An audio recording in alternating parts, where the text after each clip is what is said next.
brain sluice, slick with ectoplasmic juice. Ecstatic energy, a fire that fuels our memory. With genealogy, with spiritual topography. Questions for your answers, we are data necromancers. What are we talking about? We're talking about why women aren't funny. Yeah, so you guys may have heard about Christopher Hitchens, the late British author, philosopher, polemicist. He wrote an article for Vanity Fair years and years ago before he passed away, entitled Why Women Aren't Funny. So this is January 1st, 2007. And I was introduced to it yesterday for the first time, and I read it. I was feeling pretty angry because the title of it is so incendiary. He makes a couple points in there regarding the connection between having to be funny in like a sort of showboaty bird of paradise kind of way. Like, men have to be funny in order to get women to have sex with them, and women don't have to be funny in order to get men to have sex with them. Have big tits. They just have to be pretty. So, like, culturally, women being pretty is equivalent to men being funny. And the way that this article is brought to my attention, someone was trying to give me a compliment. They said... I thought I agreed with Christopher Hitchens before in this article he wrote in 2007, but then when I found you, I realized that he was wrong and women are funny. And I was like, well, ducky, that kind of sucks. Really, I said she. I want to do a psychological obsidian scalpel deep dive on this person. It wouldn't be interesting to anybody but us. Obsidian scalpel deep dive. That sounds violent. I feel like parts of my awareness are obsidian scalpel like. Gotcha. Gotta try not to squish D's sweet head down here. We got the dogs. I just like, I sort of feel bad for these dudes that come out of the woodwork. You have a lot of dudes sliding into your DMs because you're a vulnerable internet personality, social media personality. And the shit that these dudes say is like, okay, do we need to start a masterclass seminar on revealing how women want to be communicated with because it's so elusive? Like, I feel like they're foie gras style being fed on, like, I don't know, the internet or Reddit or forums or everybody's picking what they want to watch and everybody's picking their opinion porn and everybody's jerking off with it, in their own way. Yeah, like echo chamber wise. It is an echo. We live in a social echo chamber, and I really want to dismantle it because I feel so conflicted when I hear it. Like, I want to fight this guy, but then I feel bad for him. Yeah, I think that he seems to be a smart individual. Right. But he maybe needs more reading. Maybe stuff written by women. Or, I don't know, maybe just like different perspectives. Because if you biologically think that, or if you think that people are funny because of their biology, I don't know if that's where being funny comes from. I feel like it comes from the struggles you experience, the circumstances that you experience. I don't think that I'm funny so I can get a mate. I don't think that's where it comes from. Tell the people what you had somebody say why you were funny. Oh, you've got a... Yeah, so somebody said, oh, you have an older brother, that's why you're funny. And I don't know who I would be without my older brother. I don't know who I would be without my sort of accrued life experiences. I don't know. I've never felt... I mean, this is why you and I... Part of the reason why you and I get along so well. We've never really felt like typical women, but that feels like I'm being mean and ignorant to women, but like I've never we don't shared connect, that feminine. We don't connect with the social popular. Like the stereotypical mean girl, whatever. I don't know. Like that was never really for me. But so what I want to say about this article about why women aren't funny, basically the argument was women bear children, and that's not a joke.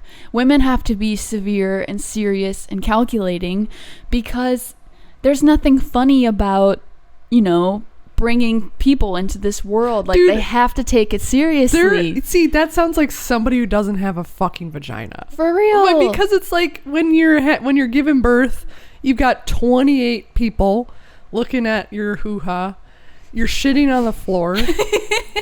I'm in the hospital bed laughing my ass off because they're like, have you passed gas yet? Because and I was like, fart? Have I farted? I was like, dude, like Lucas looks at me and he goes, dude, she can't stop farting because they won't let you eat until you fart. Okay. It's full of jokes, just ripe for the plucking. But this is so interesting that you bring it up because part of what Hitchin says is that women are not concerned with the disgusting, filthy, like bodily function related humor. You know women that are. We totally are. Like, all I want to do is burp and fart and talk about farting and butts and shit. And I think butts are funny and farting is funny. But I found another part on the internet that was talking about how women are not, they don't want to fuck with body humor or, filthy bits. That's such a strange. So my sort of counter to this article is that women have been barred from participation for thousands of years, all the way back to Greek symposia where men got together and drank wine and talked about... Where men got together and fucked little boys and hid their wives. That's true. Sorry, I can't get over that part. And we've talked about this before, of course, but being barred from participation for 2 millennia does something to our shared cultural experience of being a woman. So I even looked up, whether women were allowed in sort of the Greek theater area. Dude, you know that there was some dark comedy fucking underground gold. Yeah, I hope so. There had to have been. So Let's go back and look. This article on classicalwisdom.com by Ben Potter talks about how there's a school of thought that says women were perhaps allowed to attend tragedies but not comedies. So women were barred from attending comedies is one school of thought. The main argument for women being excluded from comic shows is that comedies would have been a bad influence on the easily susceptible women, while tragedies had an important moral message to teach, because comedies would talk about disgusting body things. Even back then, poop was still funny.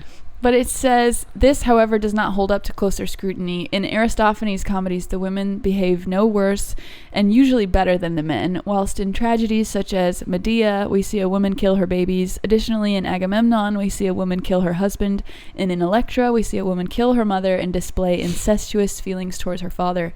So it's hard to imagine that the corrupting influence of body jokes and toilet humor would have been more damaging on the delicate sensibilities of the Athenian ladyfolk than tales of incest, murder, suicide, treachery, and blasphemy. So it's like these assumptions of men that women can't handle it. That seems to be the predominant wall barring us from participation.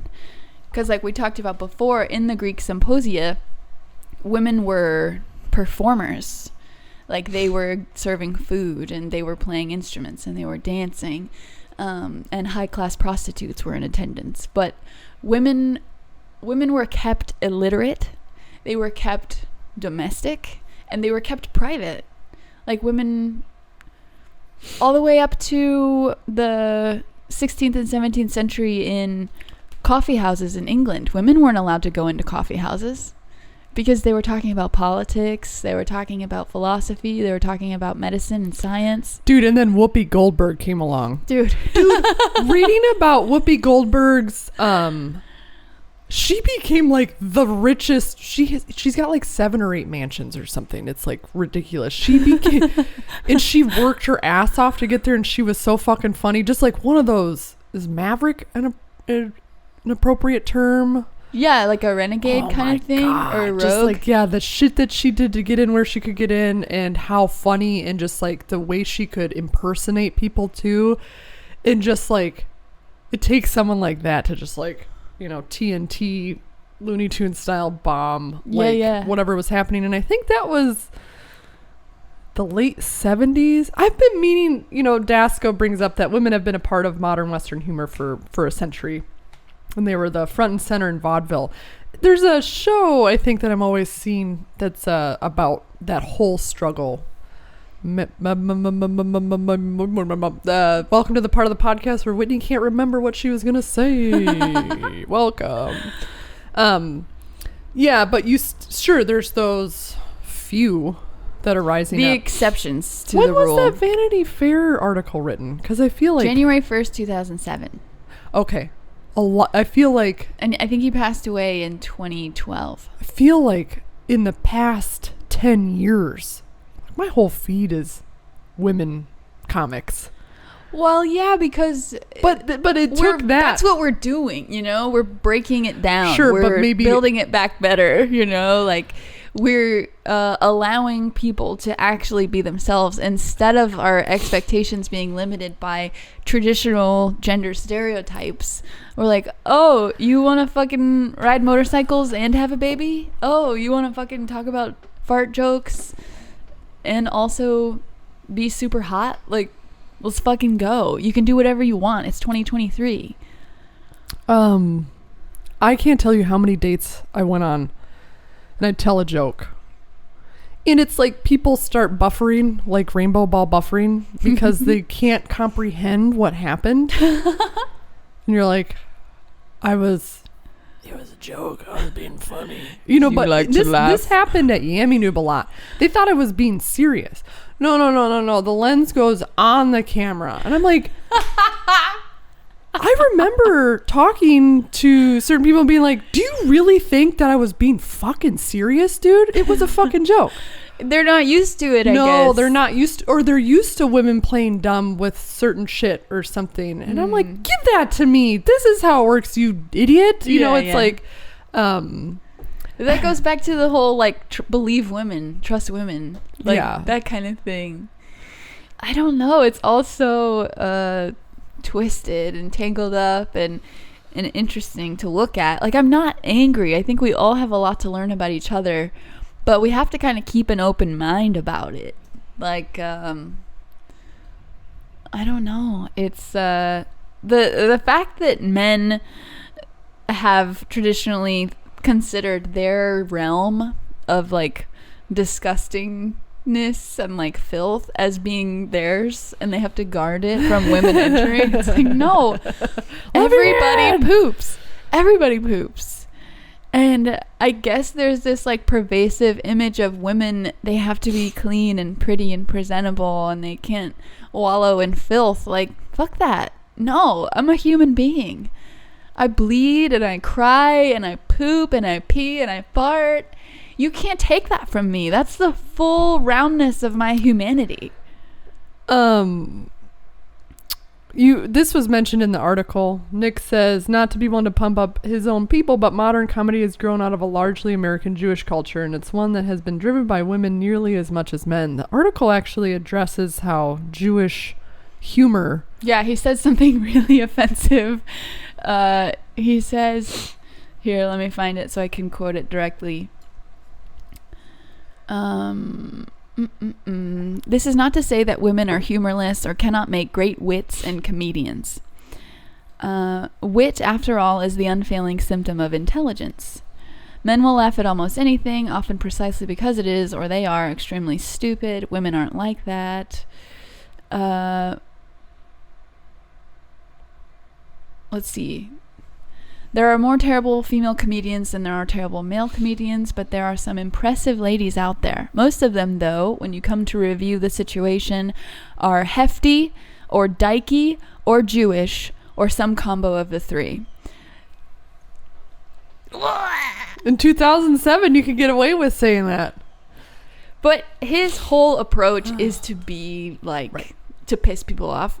Modern day gesture. But that, to say that you have to be hefty or, you know, a masculine lady or Jewish. That does bring up, like, you see this now, you saw it in high school. Attractive females, everything else melts away, typically. And then they rely heavily on their looks. They prioritize their looks. And we live in a society that prioritizes symmetry and perfectionism and stuff. Mm-hmm. And it's like, and that's not true. That's definitely not 100% of them or whatever. But a majority of girls in high school, suddenly nothing else matters. Dudes matter. That's the only thing that matters. And everything else falls by the wayside. So it's like the women who didn't have that crutch of, I don't know, giving a shit about their looks and being makeup considered and stuff, hot, are like, oh, look at all this other shit that you can do and be funny. Whoa, and, you mean know, I could yeah. read books? You mean I could like hang out with my Be friends smart? and play video games? But then that rolls back into this book where the script is going to come from, and why things have become that way, and why that is monetary. That's a prize for women, to be the subservient sexual gift. Versus, like, I mean, and they've been property for most of our civilization. Women are, when they enter into marriage, they bring a dowry. It's like a valuable property exchange. It's not a world I want to live in. It's not. People prey on your daughters immediately. They're gonna get married. I'm like, back the fuck up off my spawn. I love when you call her Spawn. It always makes me think of the movie Spawn. Like, don't. Come on. She's a child. Let children be children.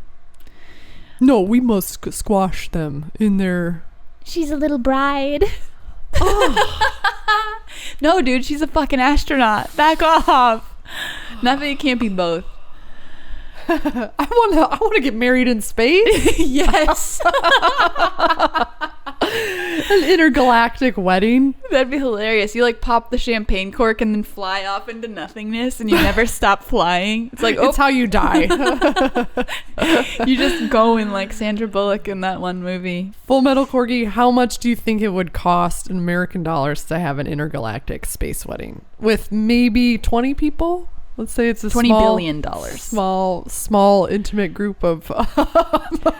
Because where are you having it? On the ISS? So you'd have to pack the appetizers and dinner in your suit, right? I It'd think they would like be MREs. They would be reconstituted, dehydrated foods. Because taking stuff up to space is very costly, and the heavier it is, like fresh food is heavy with liquid water. You would have to have dehydrated food that you reinvigorate in space or whatever they do with their urine. You'd have to eat poop and pee for your wedding in space. That sounds like you might get sick. And die. Yeah. It's important on your space wedding to die. Okay, Darsta says we should treat women like we do men. They don't need to be protected at all costs from all the stuff men do, and should be able to do the same things if they want. Yeah, brah. 20,000 per kilogram. 100 kilograms per person. 2 million in fuel alone. I like the specifics. I'm gonna make up his career. He's a thermodynamic engineer now. He knows a lot. We were talking about space travel. Was that yesterday already? God, yesterday was a whirlwind. And I kind of gave up. Close enough. It shed light on how our meat suits are just fragile, disintegratable. We cannot. It almost seems designed to me. Like, no, you guys gotta.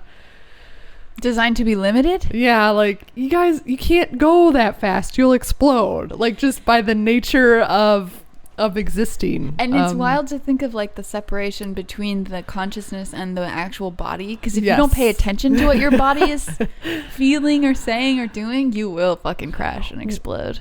Corgi, what about this? What if we could, I theorized that we could mate with a superior alien race, and then the children could withstand space travel better than a regular humanoid. Would we be compatible with them? I guess in this scenario, I don't know. we In are this compatible. scenario, the semen and the egg work. Alien semen. Alien eggs. I don't know. They're like giant. They're like the big space tulips. Okay, let's talk about alien genitalia for just one second. It's got a lot more doodads on it, I bet. You gotta like work this up here while you're working this down here. There's like a ton of knobs and buttons you gotta hit. It's like, dude, your sexuality is complex. I want to make you feel good.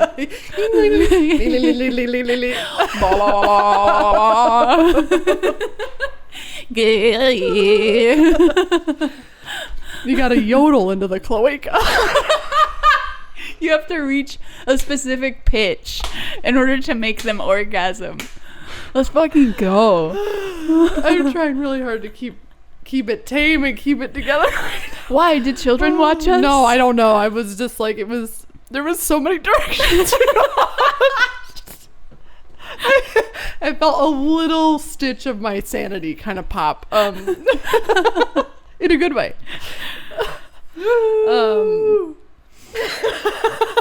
Dude, Magic saw- Toaster posted something about how we Alien might cock. be the first intelligent beings to evolve, and how like all the other ones are probably on their way here now, because the universe has been a very chaotic and like unkind place for us all to Everybody. grow up and evolve.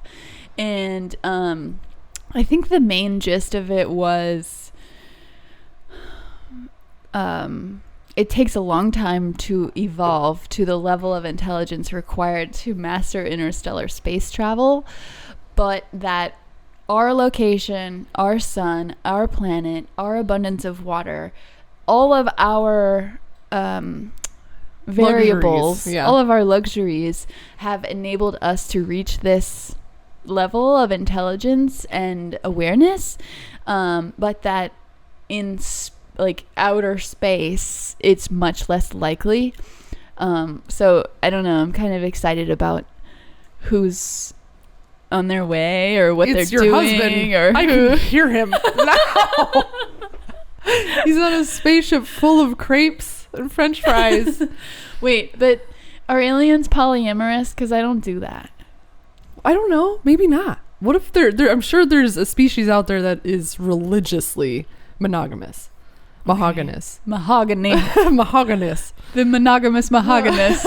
Oh my god, don't say that. You're gonna fuck my brain forever. You're gonna fuck my brain forever. I always want to say I'm like in mahogany. No, wait. What's the opposite Like of that polyamory? neuron is damaged.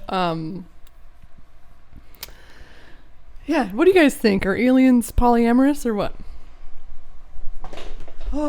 What if we could transport our consciousness into robots and go explore space? When I was about 13, my dad asked me to design a species of aliens and like their planet and stuff, and I think I still have it somewhere in like a folder or binder.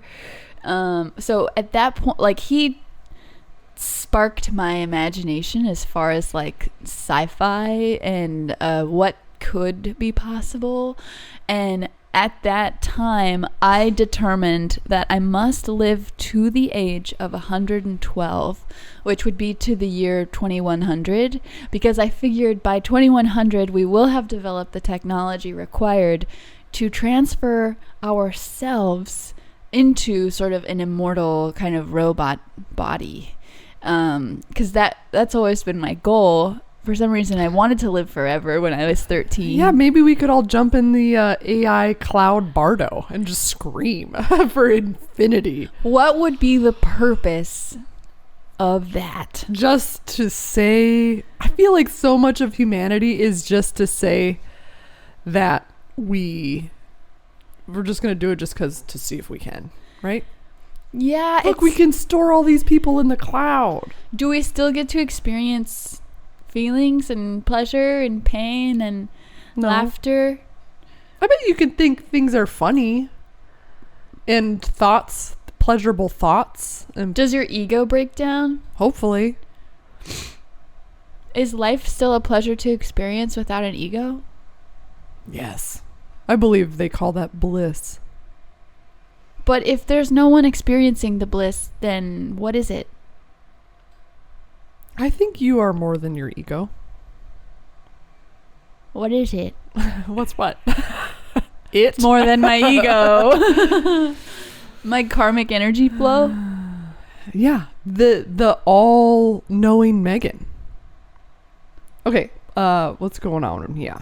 What if aliens don't do love? They just found out how to produce life with machinery and don't have father-mother figures.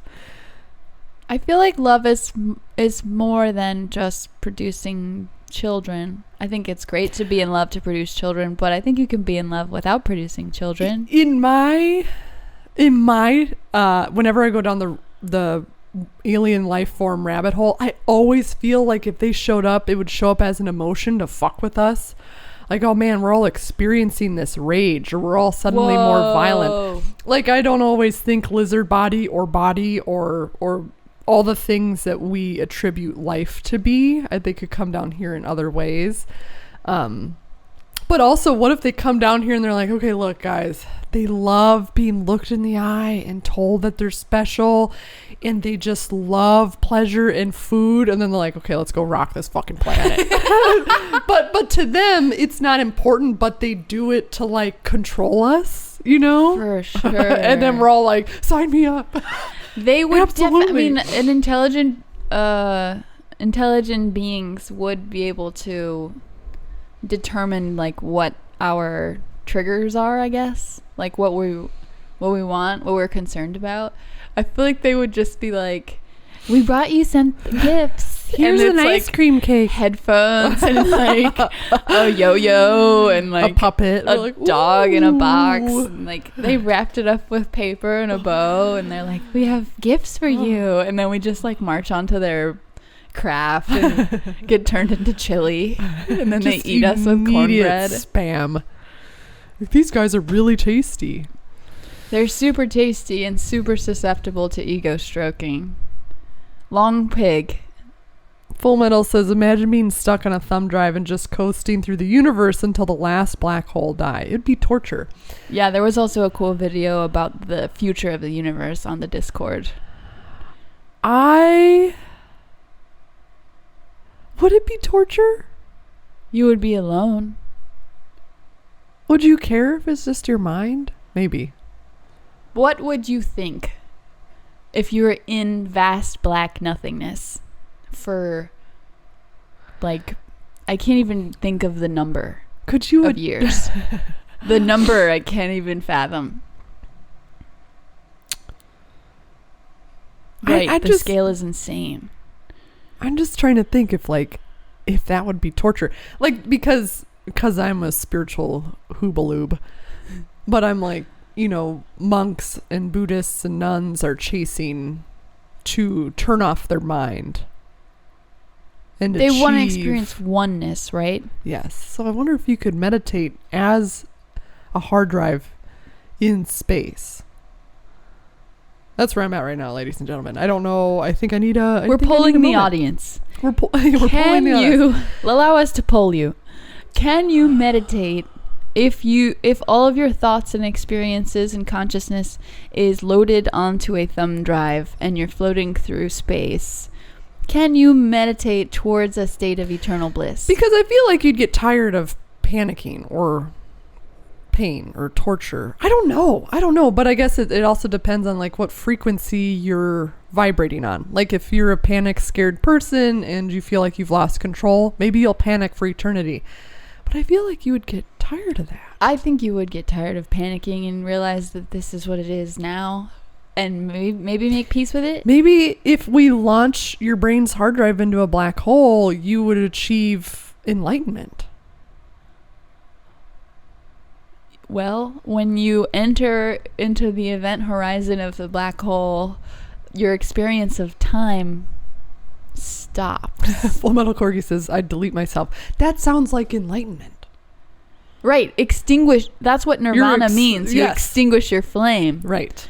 But that is under the understanding that we're in this sort of cosmic cycle of birth and re-death. Right. And if we've escaped that, enlightenment then where in are that we? way is getting out of that cycle.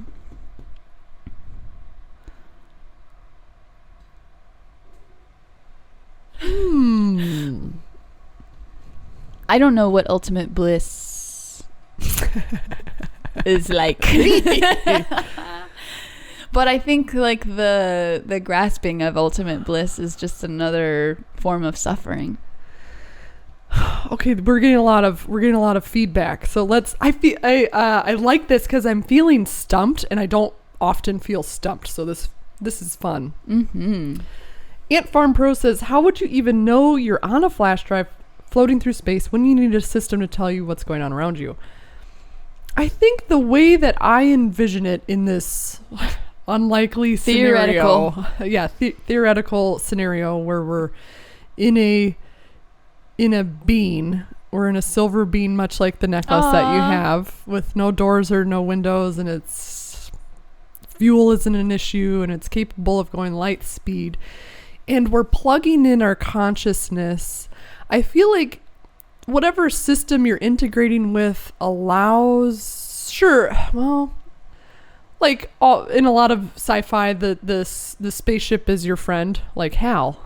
He was his best friend Until there is like a buddy system, or God, all the alien movies are coming to mind too. All those really helpful AIs that manifest and help you. So maybe there would be a relationship, but it would be cool if it was just a system you integrated with that elevated your awareness of how to run the ship and where you were going. I believe that this person might be referring to our like eyes and ears and nose and all of our sensory organs, how we experience reality. How would we know that we exist or that we're in space or that we are something if we don't have any organs to experience it? I feel like there's a lot of Futurama episodes, but I guess they were also they were heads in jars so that they could still think and see. But that also reminds me of a question that I often ponder when we're talking about like spirits and spirit communication and like spirit experiences. Because like how would ghosts experience anything without a body? Yeah, they talk about on a quantum level there are energetic imprints and energetic echoes.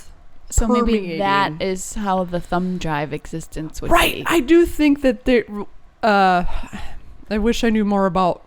I used to read a lot of like Michio Kaku books back in high school and stuff. It's all dust now. But using that, kind of pulling in the etheric quantum realm to maybe understand energy in a more lasting way.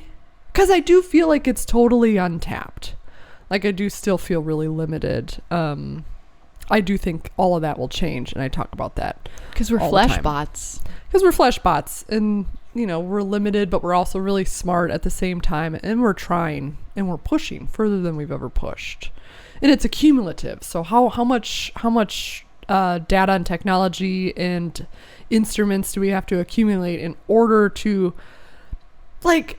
There's some pretty cool ghost instruments. Sorry, guys. Yeah. I mean, like, obviously, if I'm a sci-fi nerd, I'm a ghost nerd, too. It's kind of hand in hand. But the truth is out there. The truth is out there. I've experienced things that I have no interest in proving to anybody.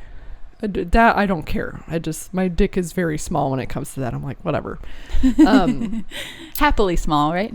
happily small. Like there's no like flexy ego, I have nothing to prove to anybody, but there are some fun instruments already out there that are expensive that can pick up on energy. And I'm just like, these seem like basic things that we should just have in the house, like just to see what's happening, or like, are you ever standing somewhere and it feels like a TV's turning on, like there's some frequency? Ooh, yeah. And you're not near a TV and you're like, well, what the fuck was that? FYI, her birthday is May 22nd. Yeah, if y'all want to get me, if you want to get her ghost energy reading instruments, DM me for the address, because we can make it happen. EMF detector. Okay, so that's we haven't gotten bank foomed yet. Using, once we... No, Megan! I'm gone. No! Once we kind of start understanding even what's down here. Like imagine, okay, here's Whitney's manga. I'm writing a manga. She's writing it from left to right. Left to right. Right to left. Black and white. Society explodes. We've discovered a more accessible quantum technology that suddenly allows us to be like, oh shit, there's fucking soot sprites out here. Oh shit, grandma's in the living room. Like all of a sudden you could like, and then that catapults a whole new level of technology. And I'm always curious too. It's like, how do you gather evidence for shit that's not physically in our dimension? And we have x-rays, and then there's all the levels of radiation to detect, elevations and whatever's flying through the sky and stuff. But it's like, imagine at more of a ground level of weird energy. Fucking conscious. Or I not conscious, just wrote but just down energy shit. Our experience is limited by our bodies. Because all those energies would tear our flesh apart and give us cancer. Right? Like gamma rays, microwaves to certain levels. So we got a math ghosts out, according to Full Metal Corgi, which I think is possible. I don't know how. I should do more research in that. I'll write it down in my invisible notebook. Research on math and ghosts? Yeah, just like, he said you can build an EMF detector. Yeah, it was funny. So there's going to be a really big podcast, did an episode on my house. I don't know if I've talked about this before. Maybe. The podcast who came to see you? The Night Owl podcast. I'll start from the beginning for those who don't know. There's a podcast called the Night Owl Podcast. It's really cool. They just like go explore haunted stuff, and then they have a medium named Sarah kind of like walk in and talk to ghosts and stuff. And I was hit up by a coworker at the sushi restaurant I worked at. His wife was like, hey, I remember you had poltergeist shit happening in your house in 2020. Do you want to talk to my friend? He's looking for more episodes. And I was like, yeah, it's not happening anymore, but you've got a pod. I'll help you out. Like whatever you need, I'll tell a story. He's legit. He needs to interview me, Lucas, everybody who was living in the house. So it was the pandemic. So my sister was living with me and Lucas's sister was living here. And we had all experienced poltergeist activity. For example, it was like 1 p.m. and Ruby was, I don't know, 6 months old or something. And I'm like working on the computer and I've got this really awesome Jim Beam ring.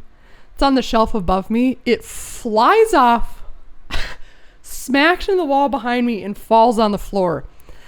And when there's no logical explanation for that, I was scared out of my fucking mind. I grabbed Ruby and I got the dogs. We all got out of the house and we went on a really, really long walk. So I tell these stories. He interviews everybody. He's very like, he's a skeptic. So he can't talk to anybody about this. He wants Sarah to show up at a different location. They're going to drive her blindfolded to here. Like he does a really good job. He's super, super thorough. He takes his investigations very seriously. There's a constant presence in Ruby's room. Constant presence. And it was funny because the EMF detector, this is the whole point of the story, he's got a guy who doesn't believe in any of it, and he's the one that brings all the tools and all the instruments, and he's in the closet, and he's like, he's showing me the EMF. It's off the charts. In Ruby's closet? In Ruby's closet, which is where a lot of the activity was. And he's like, this, you need to get a fucking electrician out here, because something, what he was like, you need to have your wiring looked at, you need to have your grounds checked and your fucking box and stuff. And I was like, oh, that's, we were picking up on that, whether it's the fucking wiring of this house from 72 or whatever. And they didn't dismiss it, but they did write it off. It's like, well, you're experiencing, we'd be interested to see what the electrician has to say about this fucking part right here. So, don't sharks have an organ in their head that detects like dramatic flailing of dying fish from far away? It's like some kind of organ. Here, can you guys check me? Let's see. Shark. Can you guys check organ, Megan's shark organ? Special sensory. Shark senses. Sharks have a complex electrosensory system enabled by receptors covering the head and snout area. These receptors sit in jelly-filled sensory. Oh. Wait, this. Oh. So I'm going somewhere with this. With this. Come on. Okay. Smell, sight, sound, touch, taste, and electroreception. So these receptors sit in jelly-filled sensory organs called the ampullae of Lorenzini. So, okay, these tiny pores are extremely sensitive and can detect even the faintest electrical fields, such as those generated by Earth's geomagnetic field or muscle contractions in prey. Whoa. What if, hear me out on this. I'm gonna hear you out, brother. Hear me out on this. We engineer a human being with these ampullae of Lorenzini who can detect electromagnetic fluctuations. I immediately imagined a fucking loaf with like 1,000 fingers, because we just haven't figured out the artificial womb enough, and it's like it's like jumping on your shoulder. You're like, ah! I imagined that cartoon from the 90s that was like sharks and on motorcycles. Oh and yeah, stuff. It's like a man's body but like a big shark head. What was it called? Sharks. Street Sharks. Was it called Street Sharks? Dude. Oh god. From the 90s is the top question. Street Sharks. You fucking nailed it. Ampullae of Lorenzini, electroreception. We need to get organs from other living creatures and create the ultimate sensory creature. That's how we figure out what the fuck is going on. Or with math. Or if we all just fucking believe ourselves more, like... And believe each other. That's, I went to my first gathering of the Weirdies on Saturday. And it was a bunch of older women. Man, the energy is palpable. It's like, man, we're reading some shit. We're getting shit spot on. It's I think it's a lost art. I think that it's been mocked and it's not taken super seriously, and I think a lot of other like novel shit falls in there, like crystals and stones, and I do think crystals do have a lot of really cool power in terms of like, didn't they find out that they could store, you guys can, I'm sure somebody in the chat knows how much memory a crystal can store versus, I don't remember, but it was like insane, untapped power for sure. But to get a bunch of people who believe themselves and can charge energy or whatnot, and sure, we don't have the physical instruments because we don't care. We're using our bodies and stuff. It was like a really fun experience, and it's just cool to witness it. Well, also groups of women who get together and support each other and do witchy bitchy things have always been purposefully discouraged and disbanded over time. Because it's powerful. I don't know. It's powerful and it's uncontrollable. There's this one older Texan lady there, and I was like, yo, bitch, you are so tapped in. Oh, it's just like, they're just definitive, and they pierce your soul with Resolute. their eyes. Yes, you're like, whoa! I can was like just, feel you looking at me. I was just thinking that our cultural inclinations sort of work against us too, because They feel out of balance for sure. when you look at oh wait, I think I just got foomed. Wait. Oh no! Hold on. Oh shit! No. Grab it. Grab the bank teller. So the fucking the resistance of science to like feed into these like whack theories involving EMF and electromagnetic sensory stuff, and it's like you automatically get pushed down by like the establishment. So I feel like the establishment of science keeps all of this sort of like sideline stuff sort of quelled. It reminds me of Edgar Cayce, who was alive in the turn of the 20th century.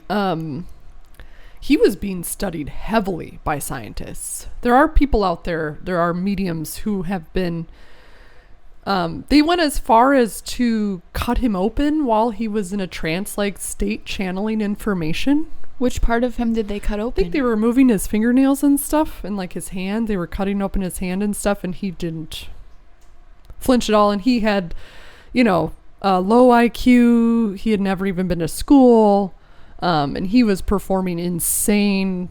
At the time there was He like was a spirit no antenna? way. Yes, there was a book about him that really flipped my fucking lid called "There Is a River." Where because like There back, Is a River? There Is a River. That's the book that changed everything for me. It came at the right time.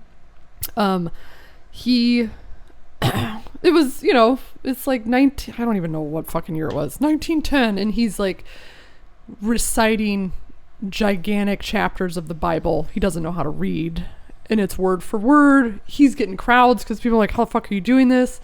And people are, of course, coming to him. The first thing is spiritual and religion and, oh my God, you're channeling God or whatever. And he's like, no, I'm not. Like, this is something beyond your comprehension. The book is really cool. I gotta check it out. It's on my list it's now. like more sci-fi. But, 20 years later, after all this like religious healing stuff that he's doing, he's created a business, but he's one of the only people that didn't squander money. He like opened up a hospital in Virginia. Whoa. Yeah. He opened up a big hospital. He was dedicated to service. So to me, it's like, you're one of the real ones. You're not like building some crazy fucking windowless church like they did in Utah, Woof. where they're just stealing money left and right. But Yeah, there's always finally, going to be con artists. one day, a metaphysician came to him and said, ask something about the Egyptians. And people had only been asking him about healing or heart problems or hip problems. No one had ever come to him with a bigger question. And the shit that started coming out of him was like free. It sent chills up my spine. They were like, you are not allowed to know these answers at this moment in human evolution, blah, blah, blah. And you're just like, ding. But like my skeptic side is like, didn't he just push that out because he didn't have anything real to say? No, they got to. All right, I'm going to read this book or I'm going to look it up. After that had happened, he came out with 1 million books that really catapulted metaphysics about deep knowledge and deep information and meditation and that sort of stuff. It's a cool story that you don't ever hear about or know about, but he was really famous and he was studied heavily by scientists and things came back inconclusive. As we do, Spencer had a question. Would a measuring tool created in this dimension actually be able to take readings of energies and frequencies that are not not original to the dimension, to this dimension the tool is created in? Yes, that's a good question. How do you come up with a tool that is trying to extend beyond what we can't see? But I feel like we do that all the time. Like we do that with cell phones. And I feel like we infer a lot of things from what we can observe, like the way that neutrinos behave and materials they fly through, materials they're caught by, or like I don't know enough about the Higgs boson, like the God particle, but like we have tools that we can use to infer things about other dimensions or other realities that are sort of interwoven with our own. But as far as like directly experiencing another dimension where our bits don't function, I don't know. The few times I've channeled the dead, it is a very, very overpowering, overwhelming, physically intense experience. And I've used typing. I found out that typing is the flow in which to like get into that flow state where you're not really thinking. And so the issue I'm having right now in my practice when channeling, which is very rare, because like somebody who's dying on the other side has to really want to fucking talk to you. It's funny, it happened. I was working at Yummy Noob and I was fucking at the computer. Granted, we were 10 yards away from a Masonic cemetery. Just I think I remember that day fuck. you're referencing. Were you chatting with me about it? Yes. I was chatting with you live because I was freaking the fuck out. And the lights were flickering and a storm suddenly rolled in. And I talked to Sarah. I was like, why did this happen at work? You know how embarrassing it is to be at work and suddenly I'm not here.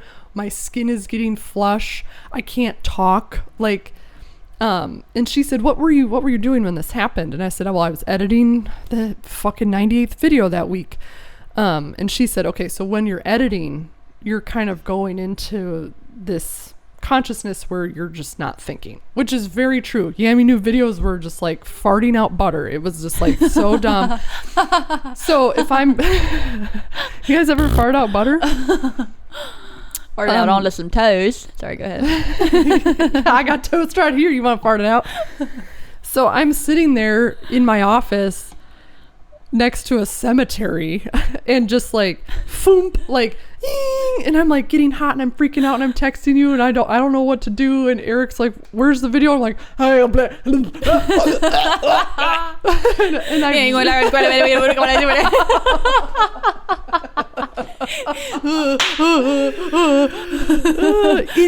it sucked too because being around him, so I was worked to the bone there, so I was always in that state often.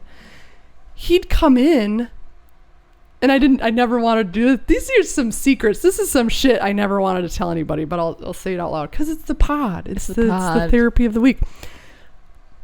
I'm like, dude, your mom has, oh, there was this one time, he was like freaking out and I was getting a ping from his mom. Ping, ping, ping. It's really crazy thing. And his mom was there and she was freaking out in my head. And I'm like, oh, I don't know what's happening. I can't like pick up on what's going on. He runs outside. To you? No, he just leaves the building. Oh. He gets in the dumpster and he pulls out like this like teeny piece that he threw away for, I think it was like the Sportster. He's like, he's like freaking out. And then his mom's freaking out in my head. Whoa. And it slipped. I was like, your mom told you that you threw it away. And he doesn't, it's like not something he talks about. And I didn't want to say it either because I felt like, sort of like a breach of propriety, or like you're overstepping boundaries there. And if I'm having a fucking weird psychological freak out moment, I keep it to myself or to you. I'm not telling anybody that this is happening. But that was like a really profound moment and it was validating for me because I could feel an ancestor presence doing something. I don't know what it is. I'm new at this. Suddenly, 3 minutes later, he starts freaking out. He goes and gets He was the given thing. the idea, or she like dropped that knowledge on him and made him realize. And I thought it was really sweet. You know, it's like, oh, your mom is there making sure you don't throw out the thing or whatever. That is sweet. And it's tough because you get all this, you're bombarded by this like intensity, and then you are the one who has to interpret the meaning of the intensity. That seems like the hardest part. Becoming an antenna to receive those types of transmissions might be the easiest part of what you do, but the interpretation, I think, is where it can go horribly awry, or I don't know, like, because if it doesn't have predictive power, then it's just sort of not an entertainment, but I don't know. So Full Metal says, can feel ancestors in spirit, gets Eric's mom. I was in close quarters with Eric 40 hours a week, and it was just us at the time. There was no more Josh or no more Jake. So if I'm tuned in with somebody and we're in a small space together, game over. Like, I'm gonna get, it's happened with only 3 other people. So I can't reach for anything super far. I can't reach for things that aren't there. And that's kind of known. Like, Sarah's like, you want to talk to your fucking dead aunt? If she's not there, I can't hear her. Like, they're not always there. And it was funny because I would see lights around Eric's head, and I got confirmation. I was like, is that somebody near him? And she's like, yes, somebody really close to him. So if you're always like vibing with one person, I can immediately like, It's so sweet that despite her being ejected from this living realm of existence, she still clung to her son. Yeah. Makes a lot of sense. Yeah, and at his wedding too. Wow. It was another like really intense I don't know what you call it. Well, there's a name for it in Hindu. It's like a jolt. Shakti. You know, Shakti. Like, yay! Holy Jinko jeans. Who's Nick's mom? Why do people keep... Is that just like a general mom? That's like a thing in the Discord. Teresa says, children in Fatima, nobody know about it yet. It was miracles witnessed by thousands. Villagers, had needles stuck in their eyes by villagers to try to disprove their ecstatic state to no avail. Yes. Children witnessing miracles that were poked in the eyes by needles. There's a lot of like studied and inconclusive, Right. And is it because the mainstream keeps those things out of the mainstream? Like, this is quackery, we don't believe this? Or it just push it to the side? Didn't we read an article that was about ghosty bits and it, like, how we need an archival manager who can reference episodes. Yeah. Nick is the guy who keeps saying the Z650 is the best. So you must not be in my Discord. Nick, your name is Nick. Nick Dasco. Hey, Nick, are you talking about your own Nick? You talking about yourself, bro? Golly gee willikers. Damn, what a tour de force. Tour de force. Tour de force. La force. La force. This is pretty crazy too. Full Metal says we were experimenting with nitrogen vacancy storage in diamonds using quantum data storage. We estimate that a 2-inch diamond disc would be worth about 1 billion Blu-rays. 2-inch diamond Blu-ray disc still a thing? I skipped right over Blu-ray. Yeah, Blu-ray was one of those things where you're like, okay, so what exactly am I getting? What about those people who bought Blu-ray players when they could have bought like a PS4 or like whatever, like, because those play Blu-rays, but instead they just bought a Blu-ray player instead of having multiple, like, they can't play games on it? I don't know. It's like, that's a waste of money, bruh. You're wasting your money, bruh. They just used it as a yardstick. Yeah. How much data is on one Blu-ray? How much data is on one floppy disk? Did you study data in college? We went to Austin Creative Reuse to get some decorations for our spring fling party, and Whitney holds up a floppy disk. And what does it hold? It holds like one image file. Dude, I remember floppies. Remember zip drives? I was using zip drives in high school. For what? I did Wait, what's a zip drive? How does it differ from a thumb? It's just like a big fucking floppy disk, big fatter floppy jammer. Where does it fit? Into a zip drive that you'd had to plug into your computer. Oh, I see. Like an external drive. 25 gigs on a Blu-ray. Welcome to Blu-ray Corner.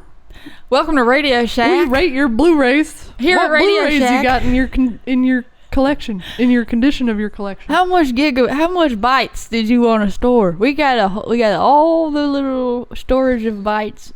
I have so many generations of storage of bits. Lucas and I got married. We eloped. We got married with the Mapuche Indians in Chile.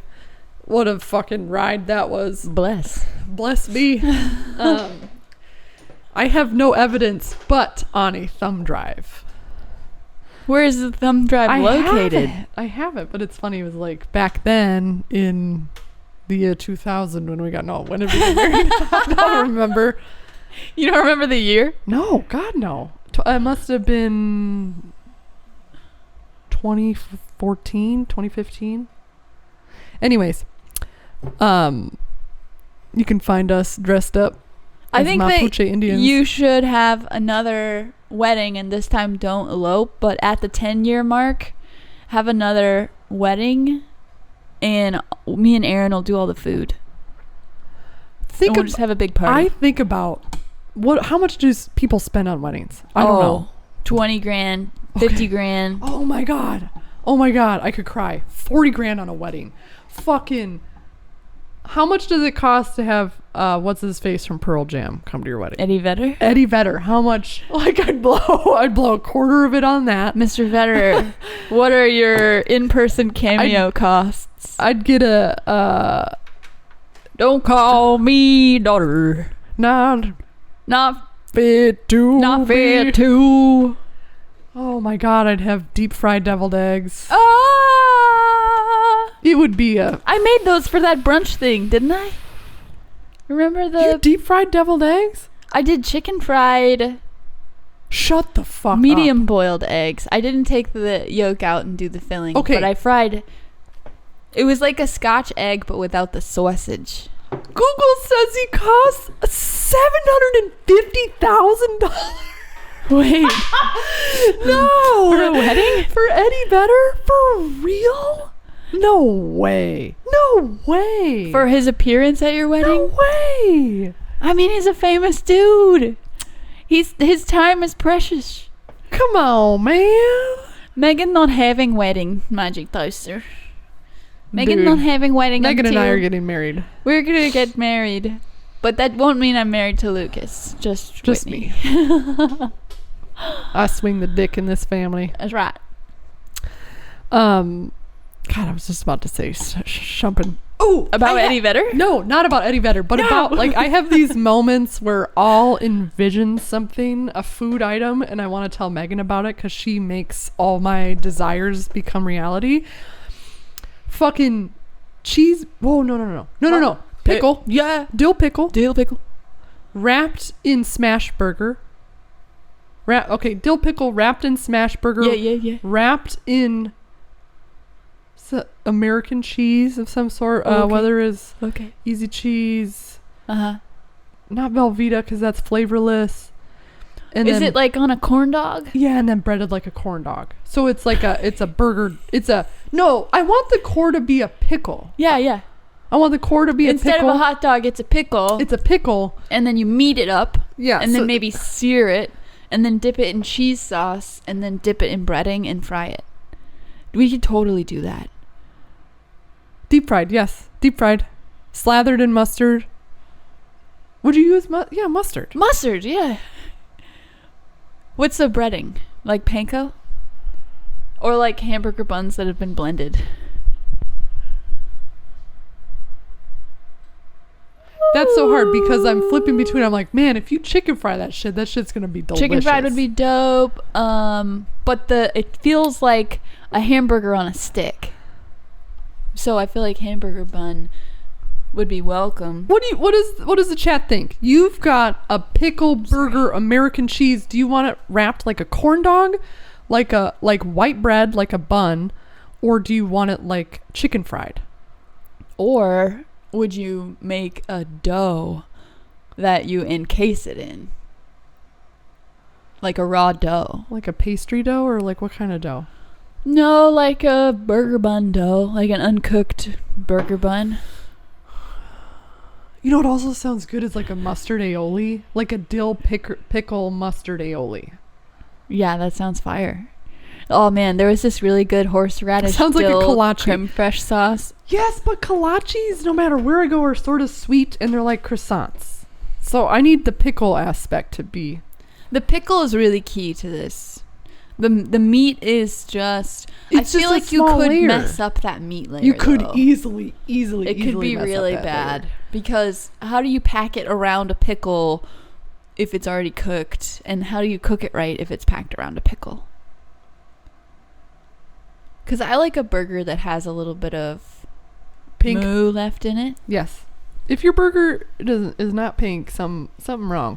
But I do love a smash burger.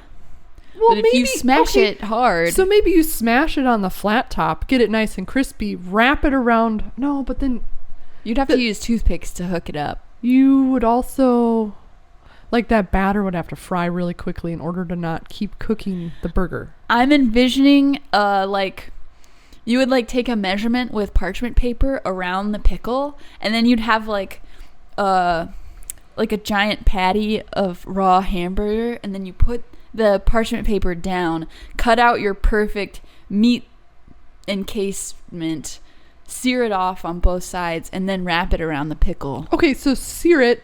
Just sear it. Yeah. Because you'll get a little bit of additional cooking when From you the fry deep it. fry. Yeah. Next rubbish cook? Full Metal says cupcake mix. No. We don't want it to be sweet, honey. I see where he's coming from, though. That's why the corn dog lends itself a good amount of sweetness. Yeah, I've been thinking about corn dog batter. You have been thinking about cornbread batter, cornbread waffles. I think it would be cool to do a schnitzel that's dipped in corn breading, not breading, but batter, and then fried. But I don't know, man. Cooked Ooh. meat that you then batter and fry. There's a lot of variables. We got to practice it a lot. Magic Toaster says make them into chicken tender type size, and you can dip them in sauce. That sounds... So like a cornichon pickle instead of like a big Yeah, maybe like a little guy. Little kosher jammer. dill. Full Metal says egg and bread crumb binder on ground prime rib, wrap, and sear long enough to keep it together. I also thought too, like, if you had like a nice thin slice of fucking prime rib. Okay, that kind of reminds me, you and I were talking about steak bites for many conversations. We talked about steak bites and how we could, because we would go like, okay, gorgonzola, steak, Gotta have blue, gotta wine have bacon. bacon. Like, you and I were really trying to conceptualize. I wish we had I'm so hungry. a fucking I wish we had a fucking 3D artist who could just like help us manifest. I feel like we should get Corgi to try this, and we'll try it, and maybe somebody else who wants to cook can try it, and then we'll all compare. We could make a big episode. Like, they could film it That'd be so and sick. we could see what they could come up with. Is that interesting, or is that too fucking complicated and you guys are like, no? I think as human beings, half human, half puma, we have to continually challenge ourselves so we don't turn into a screensaver. Nobody wants to be a screensaver. You don't want to be a screensaver. You want to have original thoughts and ideas. You want to challenge yourself and fail and make mistakes. You know what I mean? Full Metal says he's down. I think we should do that. I think it'd be fun to kind of see now the prime rib bite is infiltrating my consciousness. Let it fly. With like horseradish dipping sauce. For real. Ooh. I think the dipping sauce could have creme fraiche, horseradish, whole grain mustard, and chopped dill.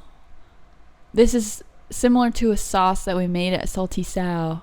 Dude, I forget what if it you was. guys go to served with. Austin, Salty Sow, I forgot how much that place slapped. It's really good. I I feel like we should go do our Yes. jobs now. We have to go do our jobs. We're teaching a gigantic sushi class in T-minus 3 hours. Fuck, what was I just about to say? No! Doesn't matter. Stay tuned. We'll figure out.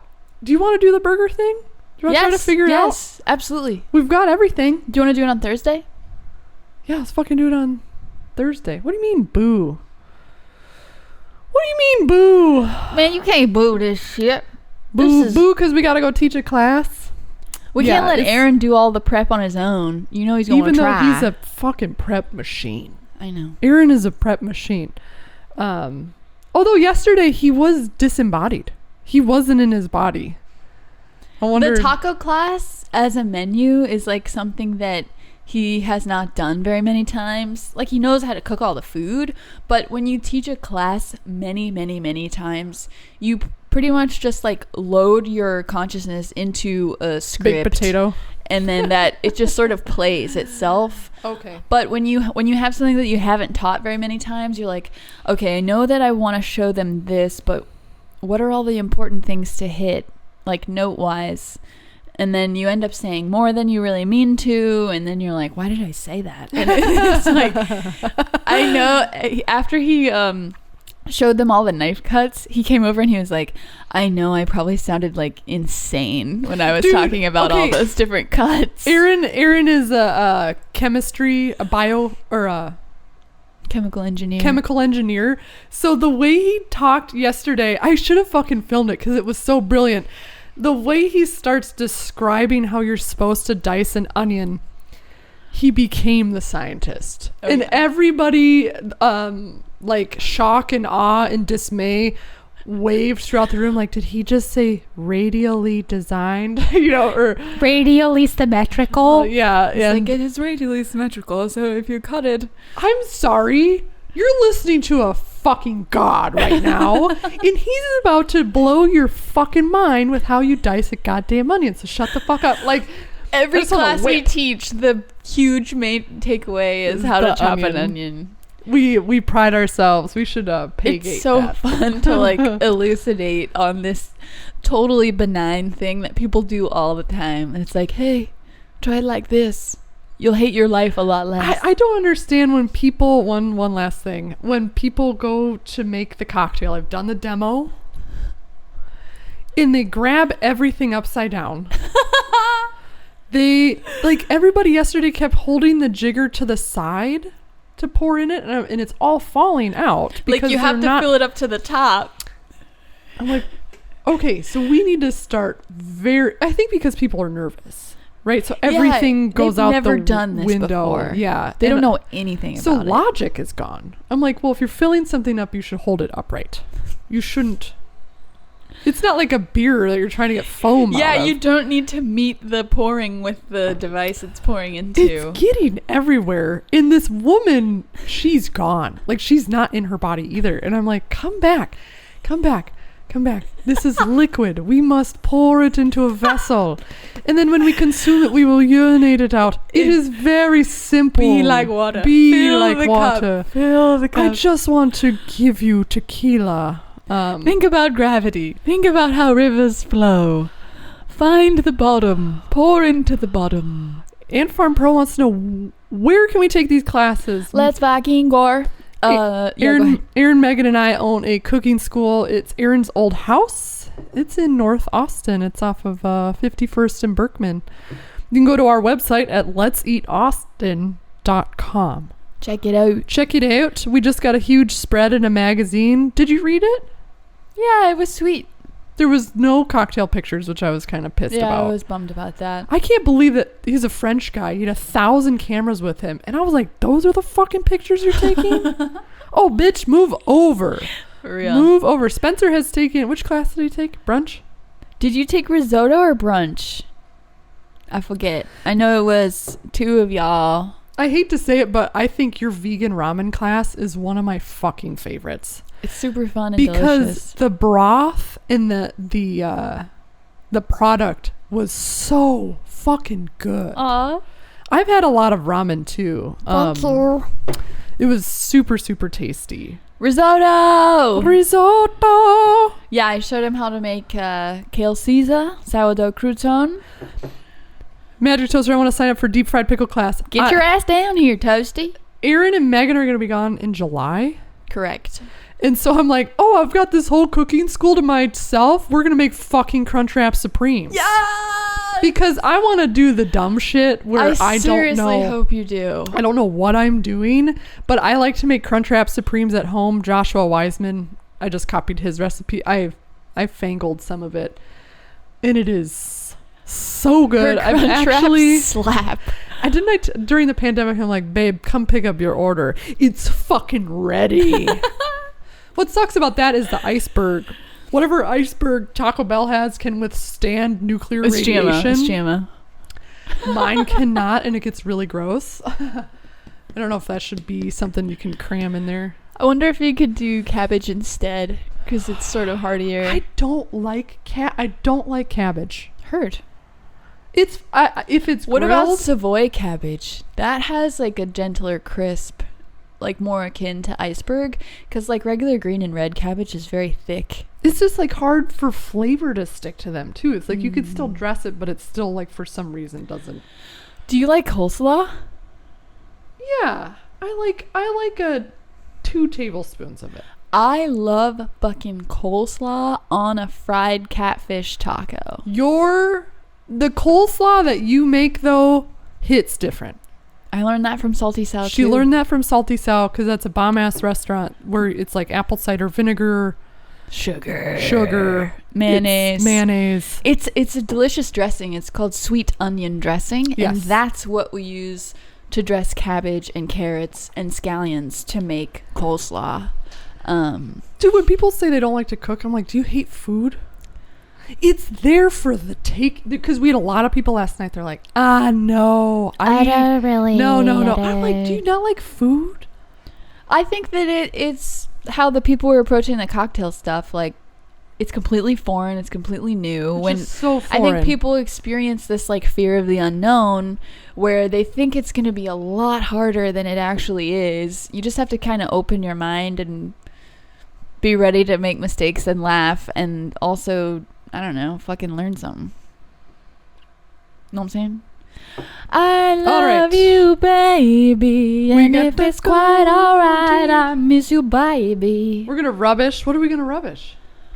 Fucking pickles? I was gonna do the romance for one, but We'll do the romance for one. It'll give, I think if we see on the Discord who actually wants to try and film it and see if they're ready to do it, and we'll put it a few weeks out, and then that way we could like maybe rate R&D? it. Okay. R&D Yeah. and rate it. That sounds like fun. hell yeah. Fuck yeah, let's bring you little lug nuts into the fold. We You like little lug food nuts. here. Thank you lug for nuts. joining us. Thank you for joining us. We had 10 people on the stream today. Yeah. I love working with you, and I'll hear it in the house in a random. I will hear Megan's Avril Lavigne call as I'm fucking juicing cucumbers. It's like a bird call. It means like I just did something that I'm not proud of. No. No, that's what it means. It has different meanings, but usually it's like, oh, I fucked it up.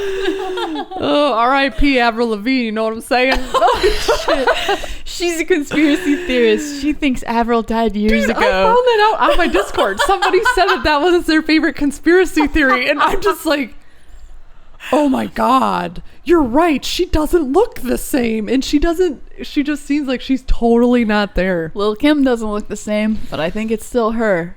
Oh yeah, she looks really different. You look different. Bye, love you. Bye.